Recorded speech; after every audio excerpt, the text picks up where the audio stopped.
la mondialisation a stimulé comme jamais la nation. Disons que la mondialisation techno-économique a créé un tel vide d'appartenance, une telle vacance de sensibilité et de singularité, qu'elle s'est traduite dans une balkanisation politico-culturelle, si vous voulez. C'est-à-dire mondialisation des objets, tribalisation des sujets. La nation n'est pas la tribu, mais disons que la tribu précède la nation chronologiquement, mais comme dans toute crise, on revient au primitif,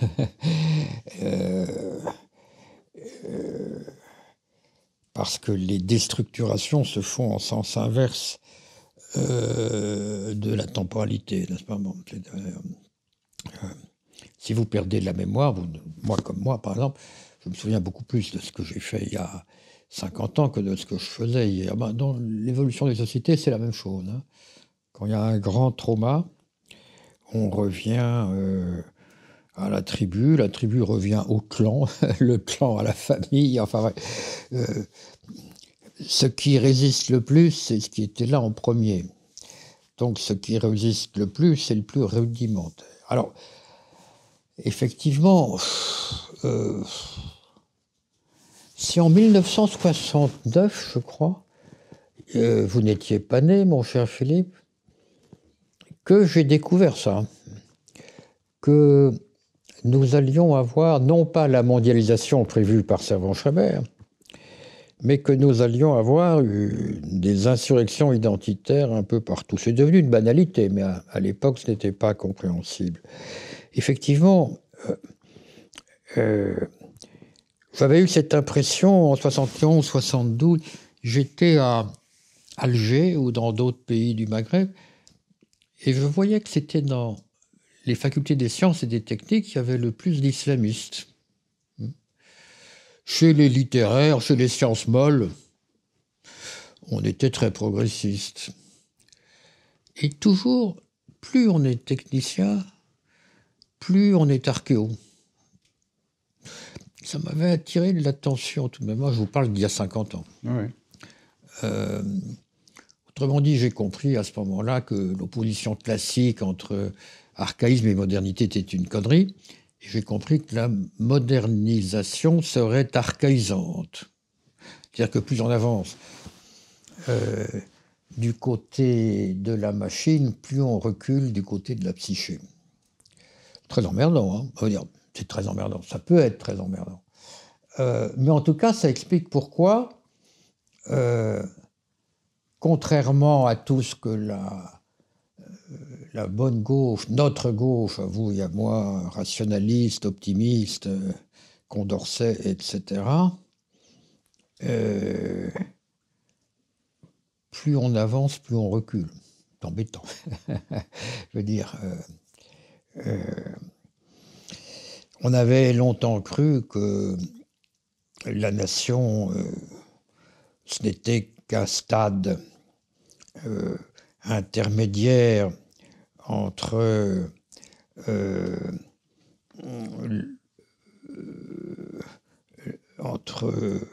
la mafia et le communisme, que ce serait l'intermédiaire entre le tribal et le gouvernement mondial. Non, ça ne s'est pas passé comme ça. Alors, le mot définitif sur tout ça, c'est le mot de Mauriac. On revient toujours à François Mauriac, mais quand il dit la nation, ce n'est pas c'est pas un concept, c'est pas une doctrine, c'est ce qui résiste à la toute-puissance de la force. C'est des résistances étranges. Pourquoi la petite Finlande tient tête à Staline en 1939 ? C'est incroyable. Le rapport de force est de 100 à 1. Pourquoi le Vietnam tient-il rapport de force de 100 à 1 ?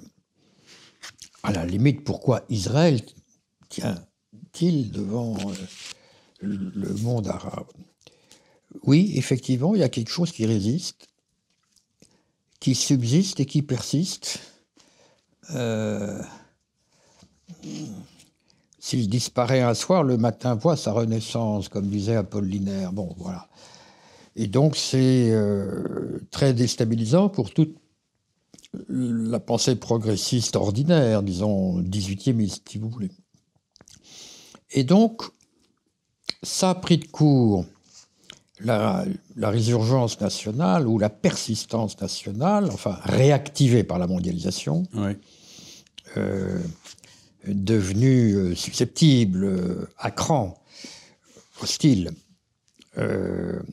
surtout quand ça se branche sur le religieux, n'est-ce pas? Mais en tout cas, la nation, ça a déstabilisé d'un côté la gauche, social-démocrate pour aller vite, communiste aussi d'ailleurs, et la droite économiste, le libéralisme, pour qu'il le marché était censé tout emporter. Et tout d'un coup, il y a une sorte de, comment dirais-je, de poussière dans les tuyaux, là. Ça résiste. Alors maintenant, cela dit, on ne va pas reprendre les grandes catégories. La nation, c'est pas l'ethnie. La nation, c'est pas le nationalisme. Enfin, écoutez, tous prêchard. On le connaît par cœur. Mais tout de même, j'étais frappé à quel point le mot, qui est évidemment un mot valise, hein, peut donner lieu à tellement de malentendus. Par exemple, le nationalisme, c'est la guerre. Tout le monde applaudit. C'est complètement faux. C'est l'impérialisme qui est la guerre.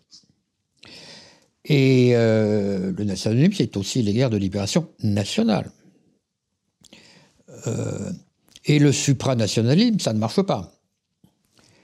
Et je dirais l'universalisme communiste non plus. Donc cette idée, le nationalisme c'est la guerre, bon, ça confond d'abord le patriotisme qui est défensif avec le nationalisme qui est offensif, bien sûr, mais c'est une vision courte. C'est une vision, c'est un cliché. Et ça fonctionne. Hein. Faut tout de même rappeler que la guerre de 39-40, c'est pas le nationalisme, c'est l'impérialisme du Troisième Reich, empire. Bon. La guerre de 14, c'est l'affrontement de deux impérialismes, l'allemand et le britannique. Donc, c'est bizarre que la gauche a été en partie enterrée par cette lacune, il ne faut pas se le cacher. Hein. Elle a raté la question nationale. Et elle s'est braquée, elle s'est figée dans un idéalisme un peu consternant. Et donc, la nation a poussé dans son dos, ce qui est très embêtant, parce que c'est elle qui a poussé la nation, c'est la gauche qui a poussé la nation, qui a inauguré le mot à Valmy. Le patriote, c'était l'homme de gauche, hein, bon, pour aller vite. Bon. Et donc, elle a laissé filer le renard national de l'autre côté, et bon, elle s'est retrouvée un peu toute nue, quoi. Je dirais que le libéralisme aussi, d'une certaine manière. Donc, affronter la question nationale me semble aujourd'hui, comme toujours, une urgence. Alors, c'était difficile il y a 50 ans, maintenant ça l'est devenu moins. Il y a 50 ans, on passait soit pour un ringard, soit pour un furieux. Bon. Aujourd'hui, les gens ont tout de même compris qu'il y a quelque chose d'un peu solide sous le mot. Alors, comment expliquer ça? Il y a tout de même dans la nation quelque chose qui est très embêtant. C'est, enfin pour nous, hommes de raison, c'est l'affect, la sensibilité. Voilà. Le sentiment d'appartenance. Il y a là quelque chose qui dérange. Voilà.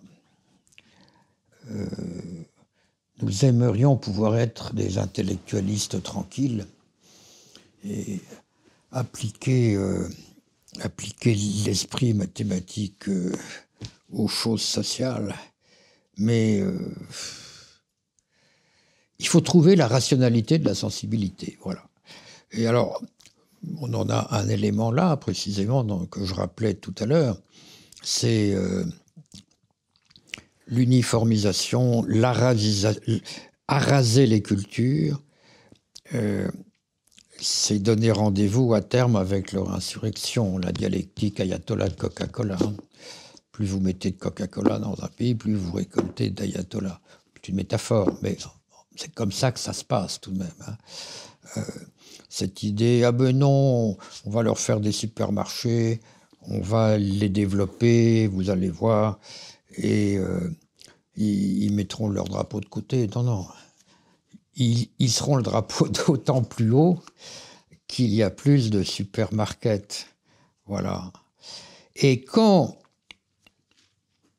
Et c'est bizarre parce que les socialistes convenables, de bon ton, n'ont jamais fait leur histoire, au fond. Car s'ils faisaient un peu leur propre histoire, ils verraient que leur cause n'a gagné que lorsqu'elle était soutenue par un patriotisme. Hein. Et au fond, qu'est-ce que le stalinisme ou le maoïsme, sinon un nationalisme sauvage, c'est-à-dire une technique de modernisation de la différence nationale pour qu'elle s'affirme. Si les communistes faisaient leur histoire, d'abord ils verraient que la Commune de Paris a été une révolte patriotique, ce que Marx n'a pas vu. Hein. Bon. Les Versaillais étaient des capitulats, des traîtres dénoncés comme tels. Mais s'ils verraient aussi que, bizarrement, le nationalisme russe et le nationalisme chinois peuvent s'affronter sur le fleuve Amour, et que deux pays frères et socialistes comme la Chine et le Vietnam parviennent à se faire la guerre. Donc ça devrait faire réfléchir tout de même. Bon, maintenant ces réflexions sont devenues admissibles. Mais oui,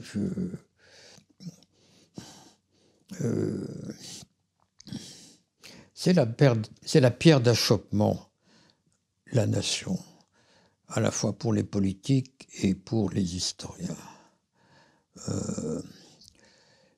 On peut même penser qu'elle va s'affirmer de plus en plus. Ce qu'il faut, c'est empêcher qu'elle régresse à l'ethnie, à la tribu, parce que dans la nation, il y a tout de même l'idée d'une souveraineté populaire, il y a l'idée d'une école publique, il y a l'idée d'une communauté de loi, d'une communauté juridique, d'une communauté de sentiments, d'une communauté d'affect. Enfin bon, ce n'est pas seulement réductible à l'instinctif. Mais le danger est que si une nation se défait, elle retrouve la tribu, c'est-à-dire soit la région,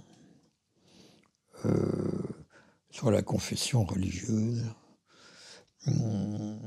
soit la mafia, c'est-à-dire toutes sortes de familles. Toutes sortes de familles. Donc, affirmer le national pour empêcher le retour du familial me semble être de bonne politique. Alors, dans la mesure où nous ne sommes plus un peuple en armes, et dans la mesure où la nation française, vous venez de le rappeler, à Valmy et bien sûr durant la Révolution française, s'est d'abord incarné dans l'action vis-à-vis de la défense de la patrie. Ce serait quoi aujourd'hui une Marianne combattante pour vous en France ?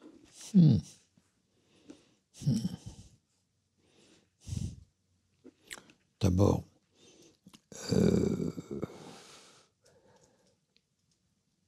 j'ai envie de vous dire que Marianne est un bon hebdomadaire, mais que Marianne n'existe plus. Voilà. Donc, Vous savez, Marianne, c'est deux choses, la nation plus la République, nous sommes d'accord. La nation parce que c'est une femme, la République parce qu'elle a un bonnet phrygien, donc elle s'émancipe. Si elle s'émancipe, c'est qu'elle va à l'école, d'accord? Bon, il y a une République nationale, c'est presque synonyme, à deux jambes, c'est l'armée et c'est l'école. Les deux ont une arthrose sévère pour le moment, n'est-ce pas? D'abord parce que l'armée est devenue professionnelle, une armée de citoyens, donc une sorte de gendarmerie, et l'école tend à la garderie ou à l'éclatement disciplinaire dans l'enseignement supérieur sur le mode américain. Donc vraiment, quand vous enlevez ces deux piliers, hein, ça devient très difficile. Si vous y ajoutez la suprématie économique, qui exige du sans frontières, hein, parce qu'il faut que ça circule, faut à la fois faire venir des travailleurs immigrés d'un peu partout, il faut exporter une monnaie unique, etc. Donc, Marianne est très mal partie. J'espère que l'hebdomadaire marchera mieux que... j'espère que l'effigie peut survivre à son corps. Mais il ne peut y avoir de Marianne que sur le pied de guerre. Pas au sens militaire, mais sur le pied de guerre. Pour être sur le pied de guerre, il faut avoir un ennemi. C'est l'ennemi hein, qui fait la solidité. Alors, nous avons eu en France l'Allemagne, puis nous avons eu l'Union soviétique, maintenant c'est l'islam. Sommes-nous en guerre avec l'islam? C'est un vaste sujet que je n'aborderai pas ici. Ma réponse est non, voilà. Mais dire ça déjà, c'est « Ah, comment ?» Non, la réponse est non. Une guerre, au sens militaire du mot, absurde. Une guerre au sens moral, oui. Mais ça ne relève pas du ministère de la guerre. Ce chapitre 5, qui fut écrit en 1999 dans le Code Elglève, qui s'intitulait « National républicain, point d'interrogation, chiche », vous recommenceriez? Oui. Ah oui. Je sais que c'est un peu incongru, je sais que c'est un peu suspect, mais le trait d'union me semble capital. Voilà. Le républicain évite le chauvinisme et le nationalisme, et le national évite le blabla et l'abstraction juridique. Donc, je dirais que le national, c'est le corps, le républicain, c'est la tête, le national, c'est l'affect, le républicain, c'est la rationalité, et moi, l'alliance des deux, que je traduis par éventuellement l'alliance du régalien et du populaire, si vous voulez, voilà. C'est-à-dire, au fond, moi, je crois que la France est grande quand il y a une alliance entre le régalien et le plébéien. C'est un peu ce que Gramsci avait toujours en tête, n'est-ce pas? Sauf qu'en Italie, il n'y a pas de régalien, parce qu'il n'y a pas d'État. Mais lorsque les deux divorcent, il y a danger. La plèbe devient populace, pour reprendre un vieux mot, et le régalien devient autocratique. Et donc, voilà, national-républicain, si vous me cimentez bien le trait d'union, je vote.